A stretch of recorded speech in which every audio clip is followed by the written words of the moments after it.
Chainsaw man series की शुरुआत से ही डेंजी ही एक ऐसा इकलौता इंसान था जो चेनसो मैन में बदल सकता था।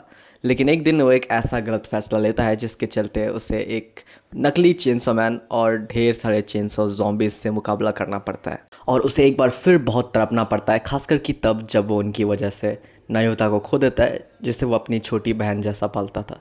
लेकिन आखिर डेंजी ने ऐसा क्या किया था जिससे इतना कुछ हो गया? इस सब की शुरुआत तब होती है जब दो जुड़वा भाई कमज़ोर हालत वाले फायर डेविल को बचाते हैं, वैसे ही जैसे कभी डेंजी ने पोचिता को बचाया था। वो भाई अक्सर फायर डेविल को चेनसो मैन के बारे में बताते थे और कहते थे कि किस तरह एक डेविल भी चेनसो मैन की तरह दूसरों को उम्मीद दे सकता है अगर उसके दिल में इंसाफ हो तो। इसलिए उन भाइयों के कहने पर फायर डेविल ने उन लोगों के साथ कॉन्ट्रैक्ट किए जिनके दिल में इंसाफ था, ताकि वो न्याय के प्रतीक का रूप ले सके। वो दोनों भाई भी फायर डेविल के साथ कॉन्ट्रैक्ट करके किसी की जान बचाते हैं, जिससे उन्हें बहुत गर्व महसूस होता है। लेकिन एक दिन जब डेंजी की फ़ाइट कॉकरोच डेविल से होती है, तब कॉकरोच डेविल उसमें से छोटे भाई और 5 गाड़ी में फंसे लोगों को मरने के लिए गिरा देता है ताकि वो डेंजी का ध्यान भटका सके। लेकिन डेंजी उन दोनों को ही नहीं बचाकर सीधा कॉकरोच डेविल को ख़त्म करता है ताकि वो छत पे फंसी एक बिल्ली को गिरने से बचा सके।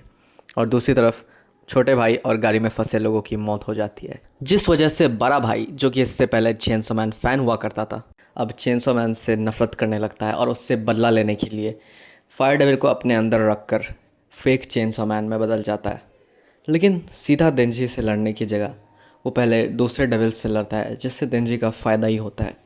वहीं दूसरी तरफ चेनसो मैन चर्च के फॉलोअर्स अपने फायर डेविल कॉन्ट्रैक्ट्स की वजह से चेनसो ज़ॉम्बीज़ में बदल जाते हैं और तहलका मचाने लगते हैं, जिसकी वजह से लोगों का चेनसो मैन का डर बढ़ने लगता है और डेंजी की लाइफ इसी से बर्बाद हो जाती है।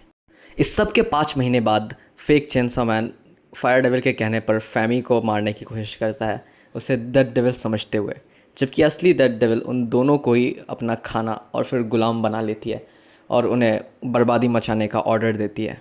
इसके बाद फाइनली फेक चेनसो मैन का मुकाबला डेंजी से होता है। इस फाइट में डेंजी उसके दोनों हाथों को काट देता है, लेकिन इसके बाद फेक चेनसो मैन अपने लिए नए बड़े हाथ बनाने के लिए चेनसो ज़ॉम्बीज़ को ही अपने हाथों में बदल देता है, जिससे पहले तो वो डेंजी पर भारी पड़ रहा होता है, लेकिन आखिर में जीत डेंजी की ही होती है। इसके बाद फायर डेविल बाहर आके डेंजी को ये सब कुछ बताता है, जिसके बाद वो उससे कहता है कि तुम्हें इस बार फिर 2 चीज़ों में से चुनना पड़ेगा और इस बार वही गलती दोबारा मत करना। ये कहते हुए वो गायब हो जाता है। तो आपको अगला वीडियो किस पर चाहिए, कमेंट में ज़रूर बताइएगा।